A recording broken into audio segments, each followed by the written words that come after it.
y'all, it's your girl Z, and we are all over the place.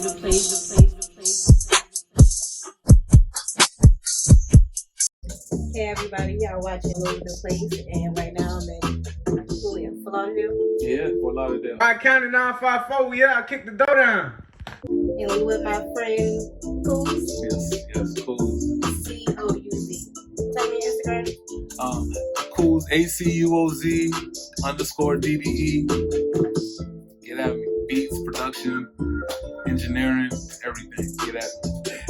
So basically, y'all, we here to find out what Acuoz does, the ins and outs, the ups and downs, obstacles, what makes it worth it, how you got started.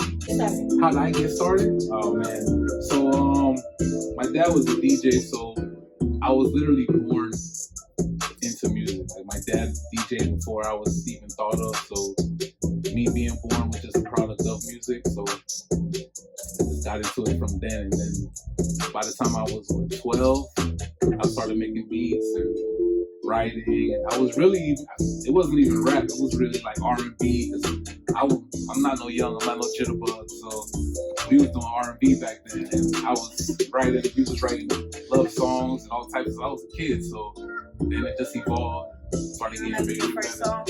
That you wrote? I can't even, I smoked that away a long time ago. Okay. That song is gone, I don't know. Okay, now what age did you get your first studio? First studio, I was 2 years out of college, so I was 20, 21, and we had a spot right on Pembroke Road, right by 441, upstairs. And what college did you go to? I went to Miami-Dade for 2 years. Okay. Yeah, I went to Miami-Dade for 2 years and dropped out. I was going to school for music, and after 2 years of prerequisites, realized that they're not going to teach me anything about music that I didn't know at the time. I was already doing so much, recording, mixing, doing all types of stuff, so I didn't need to go to school, at least not Miami-Dade, and at the time I couldn't afford to go anywhere else, so dropped out, started working.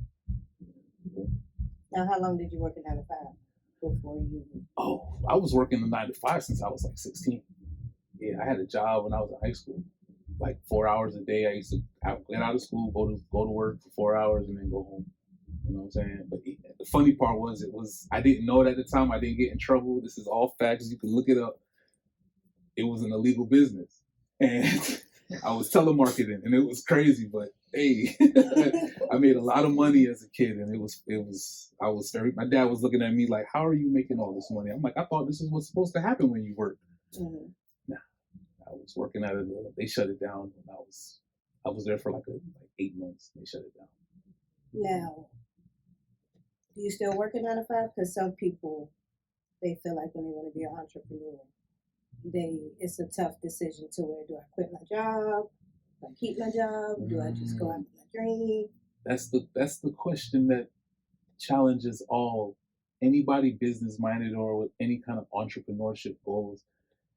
That's that question, like, do I not have a job? You know what I mean? And like, for years, all I did was work.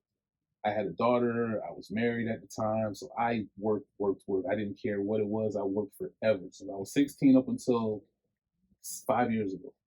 Okay. And 5 years ago, I started doing music full time, so I never thought of it as work until it started feeling like work. You know what I'm saying? But that's a whole other story. But I would say, like, if you have entrepreneurial goals, if you have things and businesses and things you want to start, you need capital. The only way to make capital is if you're not selling drugs or doing something stupid out here. The only way to do that is to work. You have to find a job, something that will give you money to fund your goals. Right.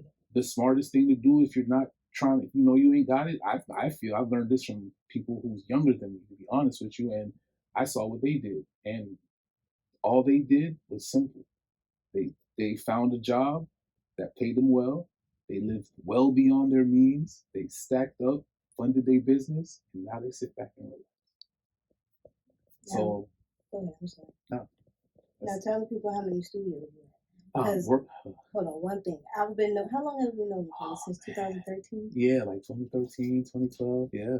And you didn't have a studio then? Nah, I was literally just working, you know what I'm saying? I had where were we working at the time? Was it T-Mobile? Yeah, T-Mobile, like, Telemarketing? yeah, literally. That's legal though. Telesales? Telesales. Legal sales. It was legal. So, but yeah, we like been working. So like, look how long ago that was. Like, I used to go to studios and do stuff and book studio time, but You didn't have your own. I didn't have a spot I could go to and be like, yo, I work there. Like, And how many do you have now? now I'm working out of 4 studios. Yeah. Cha-ching. Yeah, working out of 4 That's different what's up. studios from Wynwood. Congratulations. I appreciate it, man. It's been a journey. I was working out of one studio for 5 years, and then now I'm working out of 4 different ones, and that's been for about 6 months now. So from Wynwood all the way up to here in Fort Lauderdale, in between 4 different spots. Proud of you, friend. Hey y'all, do me a favor, like, comment, and subscribe, and make sure you check out part 2.